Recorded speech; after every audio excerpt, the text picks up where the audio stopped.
দিনের শুরুতে তুমি কোন দোয়া পড়বে এটা পর্যন্ত হুকুম আসছে। আরেকজনরে অসুস্থ দেখলে তুমি কি দোয়া পড়বে? তুমি যে সুস্থ, তুমি কি দোয়া পড়বে? এটা পর্যন্ত শিখাইয়া দিছেন যে তোমার ওর তুলনায় তুমি ভালো আছো, তুমি কি দোয়া পড়বে। এই দোয়া পর্যন্ত শিখাইয়া দিছেন। আবার এটাও শিখাইয়া দিছেন যে প্রত্যেকটা পড়তে পারবে না, মনে হয়তো থাকবে না, কাজে কামে ব্যস্ত থাকবে, হাতে কাজ, মুখে কথা, হয়তো তোমার পড়ার সুযোগ হবে না। তো এটা পর্যন্ত কইরা দিয়েছেন ফজরের পরে যদি এটা পড়ো তাহলে সন্ধ্যা পর্যন্ত সমস্ত নেয়ামতের শুকরিয়া আদায় হয়ে যাবে। নেয়ামত তো দুই ধরনের,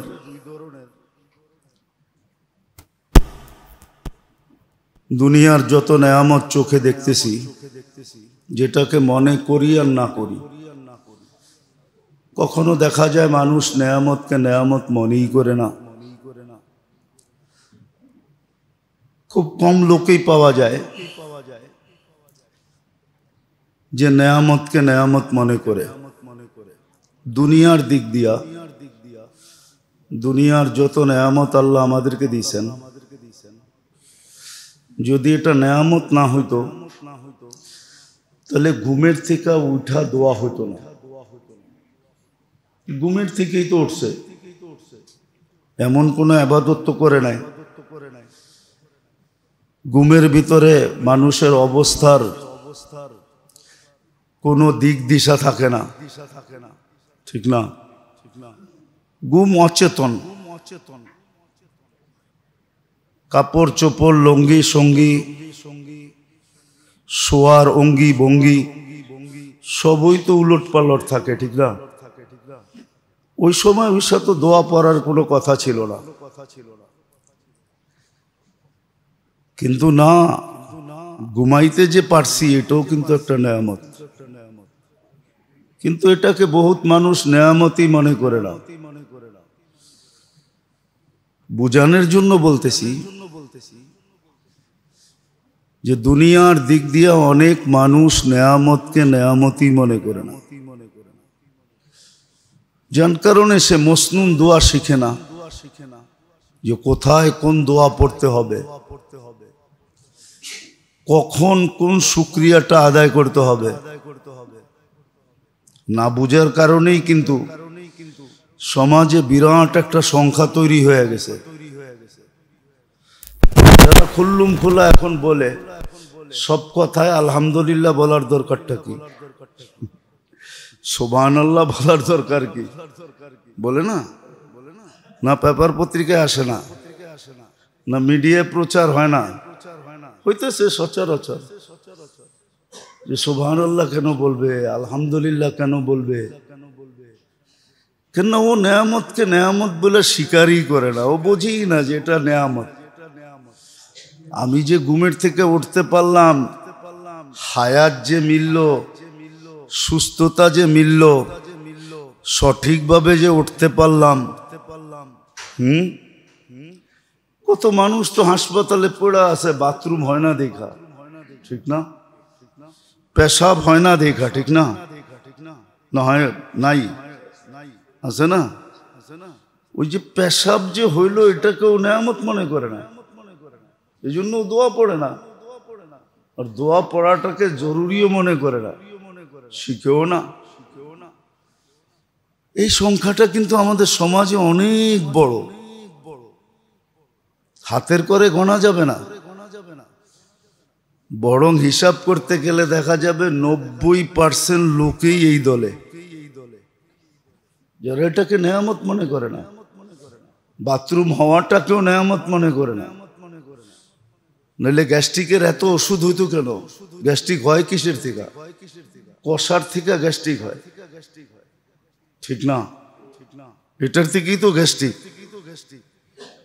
নইলে তো গ্যাস্ট্রিক হওয়ার কথা না। এরকম প্রত্যেকটা জিনিস বাহ্যিক জগতের ভিতরে যে আমরা বেঁচে আছি, সত্য এটাই, আল্লাহর নেয়ামতে ডুবানো আছি, এই জন্যই বেঁচে আছি, নইলে আমরা বাঁচতাম না। উচিত তো ছিল শ্বাসে শ্বাসে আল্লাহ বলা, এটা উচিত ছিল, এটাই দাবি রাখে, দাবি এটাই রাখে। বিদ্যুতের ঘুরতেছে আর বিল লাগতেছে, এমন না যে ঘরে বিল লাগে না, এমন তো না, না বিল লাগে না। পানির মিটার ঘরে, এমন তো না যে বিল লাগে না, না লাগে না। সর্বক্ষেত্রে যদি বিল লাগে তো শ্বাসে তো কোনো বিল নাই। উচিত তো ছিল, মানবতা তো এটা বলে, যার নুন খাবে তার গুণ গাবে, এটাই তো মানবতা। শ্বাসে শ্বাসে আল্লাহ বলা দরকার ছিল, তো নেয়ামতি মনে করে না, আল্লাহ বলবে কোত্থেকা? শ্বাসে শ্বাসে না বলে সারা দিনে নির্ধারিত সময়ে কিছু আল্লাহ আল্লাহ বলে, এটাও তো বলে না যে সকালে 10 বার আল্লাহ বললাম, বিকালে 10 বার আল্লাহ বললাম, সকালে 100 বার বললাম, বিকালে 100 বার বললাম, এটাও তো বলে না। তো দুনিয়ার নেয়ামত, নেয়ামত এটাও নেয়ামত। দুনিয়ায় যে আমরা বেঁচে আছি, দুনিয়ার পরিবেশবিদরাই তো বলে যে পরিবেশে এই কথা বলে যে মানুষ বাঁচার কথা না, ঠিক না? ঢাকা শহর নিয়ে আর কত চিৎকার দিবে পরিবেশবাদীরা, দিতে দিতে তো বলতেছে যে বসবাসের অযোগ্য। দুনিয়ার সিরিয়ালের ভিতরে একটা শহর যেটা দূষণ যুক্ত, ঠিক না? দূষণ মুক্ত না যুক্ত? তো পরিবেশবাদীরা তো বলতেছে আমাদের বাঁচার কথা না, কিন্তু বাঁচায় রাখছে কে? আপনি এখন তো আল্লাহ বলতেছেন, কিন্তু বাহিরে যে কখনো ভাইবা বলছেন যে আমার আল্লাহ বলা দরকার ছিল? আচ্ছা বলেন, পুরান টাউনের কোন বাড়িতে আলো অনুমতি ছাড়া ঢুকতে পারে? রাগ হয়ে যায় না কিন্তু? পুরান টাউনের কোন বাড়িতে আলো বাতাস অনুমতি ছাড়া ঢোকে? কেননা 2 বাড়ির মধ্যে তো কোনো ফাঁকা নাই, আছে নাকি? একই দেওয়াল, 2টার ভিতরে লেগে গেছে, ঠিক না? কোনোটা 3 দিক দিয়ে বন্ধ, কোনোটা 4 দিক দিয়ে বন্ধ, খালি ঢুকার গেটটা আছে, ঠিক না? হ্যাঁ, একজন পরিবেশবাদীকে আনেন আপনি, না জিজ্ঞাসা করেন এখানে বসবাস করা যায় কিনা, বেঁচা থাকার মতো কিনা, ও তো দেখেই বলবে ইন্না আলিল্লাহ, এখানে বাঁচো কি কইরা। কিন্তু আপনি যুগের পর যুগ বেঁচা আছেন কিনা? হ্যাঁ, আমাদের গলিগুলা কিরকম? আমি ক্রিটিসাইজ করতেছি না, গলিগুলা কিরকম? চাপানা কি? এরকমও গলি আছে 2 দিক দিয়ে উপর থেকে বিল্ডিং আইসা লেগে গেছে, নিচে দিয়া মাথা নিচা কইরা যায় আর আসে, ঠিক না? না নাই? পরিবেশবাদীদের জিজ্ঞাসা করেন আপনি কিভাবে বেঁচে আছেন এখানে, কিভাবে বেঁচে আছেন, কে বাঁচায় রাখছে? উচিত তো ছিল আল্লাহ বলা, আল্লাহকে ডাকা, আল্লাহকে ডাকা। এটা তো সারা দুনিয়ার পরিবেশবাদীরা বলে। পুরান টাউন তো পুরান টাউন, নিউ টাউনে এখন শুরু হয়ে গেছে। খোদা না খাস্তা যদি কোনো প্রাকৃতিক দুর্যোগ আসে, তাহলে পাউডার ছিটানো ছাড়া কোনো রাস্তা নাই। জিজ্ঞাসা করেন বড় বড় আর্কিটেকচারকে, ইঞ্জিনিয়ারকে,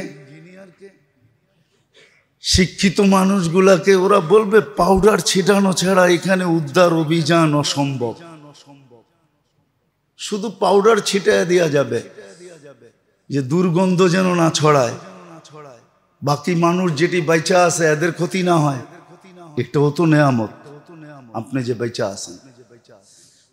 তো যেটা বুঝাইতে চেয়েছিলাম যে আমাদের মানুষ, সমাজের মানুষ,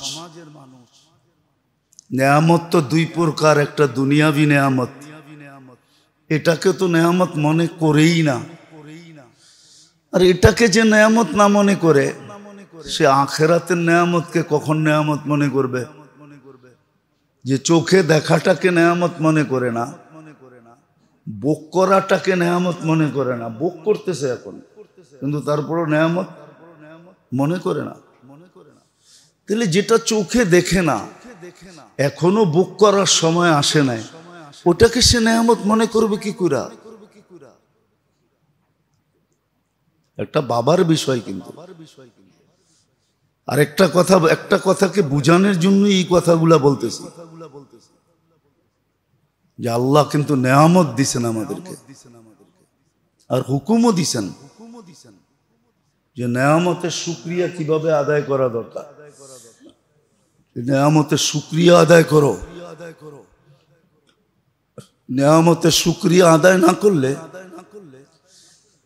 দুনিয়ার বয়স আমরা কমাইতেছি, দুনিয়ার বিপর্যয় আমরা টাইনা আনতেছি। দুনিয়ার বিপর্যয় আমরা টাইনা আনতেছি। কথাটা বললে অন্যরকম হয়ে যাবে। দুবাইওয়ালারা কৃত্রিম বৃষ্টি নামায়া দুনিয়ারে তাক লাগায়া দিছে। আল্লাহ কয় বৃষ্টির দরকার, দেই বৃষ্টি। ছয়বার কি সইতেছে না বৃষ্টি? কি না সইতেছে না? সইতেছে। এখনো তো এয়ারপোর্ট বন্ধ। আল্লাহ বলে দিলাম বৃষ্টি, দেখি তোর তো কৃত্রিম বৃষ্টির শখ, তাহলে কৃত্রিম দরকার কি? আমি দিয়া দেই, সোয়া দেখ। বেশি তো দেয় নাই, 3 দিনই দিছেন, ঠিক না? 3 সপ্তাহ দিলে কি করতেন? তো বুরুজ খলিফাও পানির নিচে যেত, ঠিক না?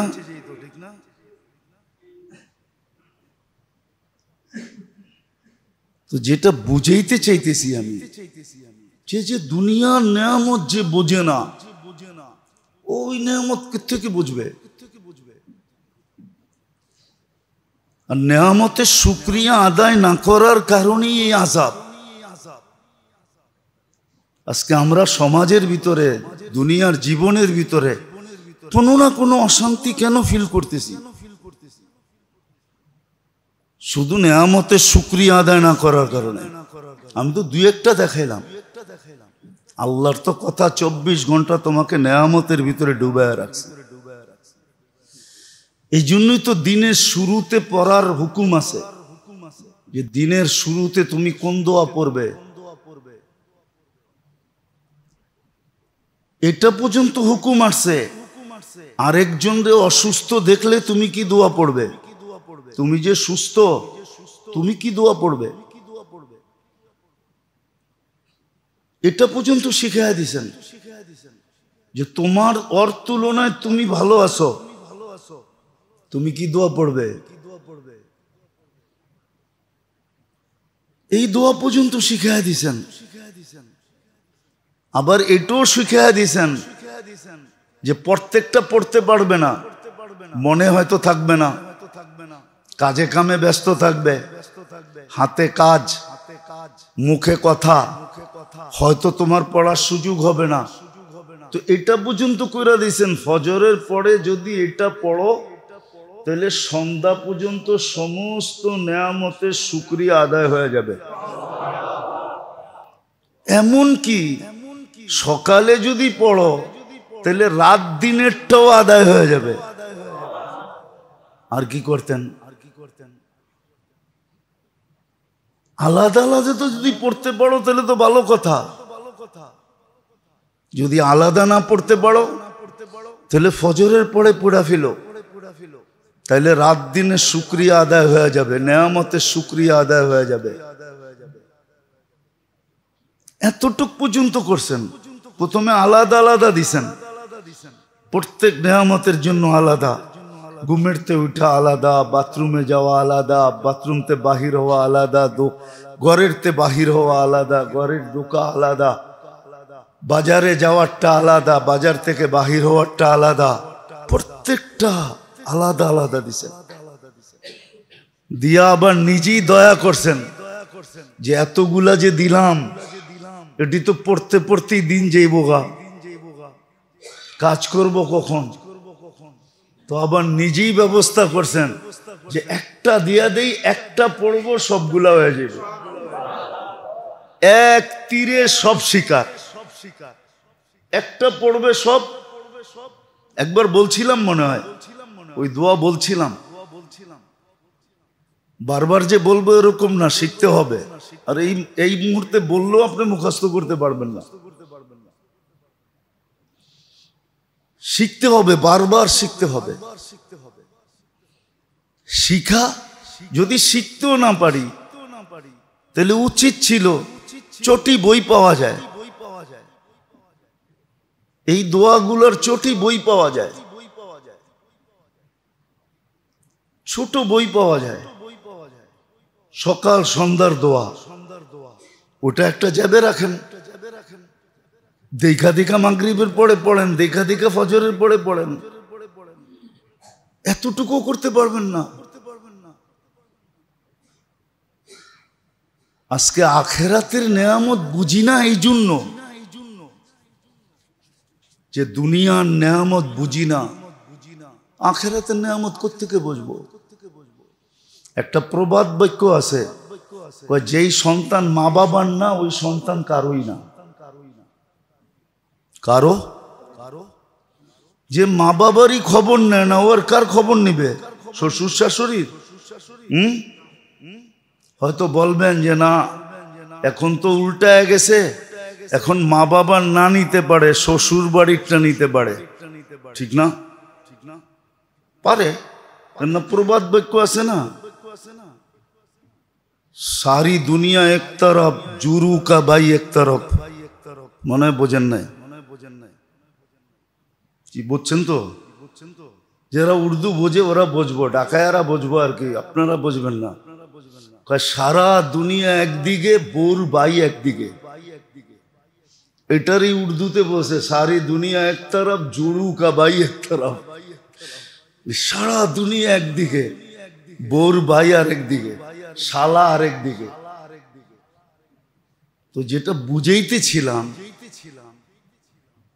যদিও এখন মানুষ বলে, কিন্তু আসলে এটা বেশি দিন না যে মা বাবার না ও কারো না।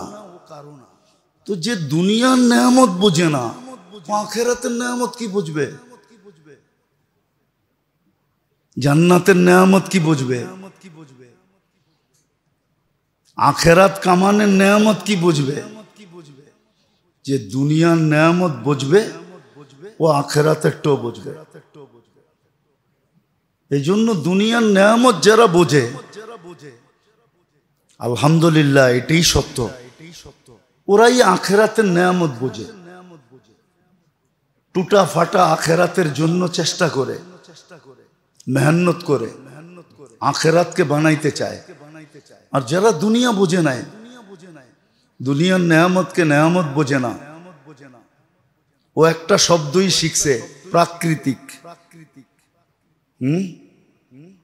কি প্রাকৃতিক ভাবেই এটা বুঝছে, এটাই চালাইতে থাকে, ঠিক না? আযাবকেও আযাব মনে করে না, নেয়ামতকেও নেয়ামত মনে করে না। ও বলে এমনি হইতেছে, এইভাবেই চলবে, এইভাবেই।